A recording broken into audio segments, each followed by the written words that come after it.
Hi friends, welcome to 5 Minutes Tech YouTube channel. Here is Samsung Galaxy S24 Plus 5G smartphone. In this video, you will learn how to remove Google account from your device Samsung Galaxy S24 Plus 5G. First of all, go to settings of your phone here. Then go to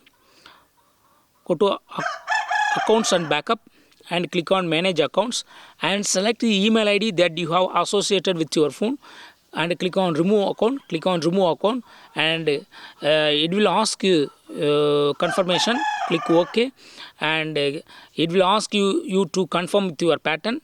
Give the pattern and yes, it will be removed. Yes, Google account is now removed from your device. To check it, go to Google Play Store, and if sign in is asked, you can understand that Google account is already removed from your device. So in this way, you can easily remove Google account or Gmail account from your device Samsung Galaxy S24 Plus 5G.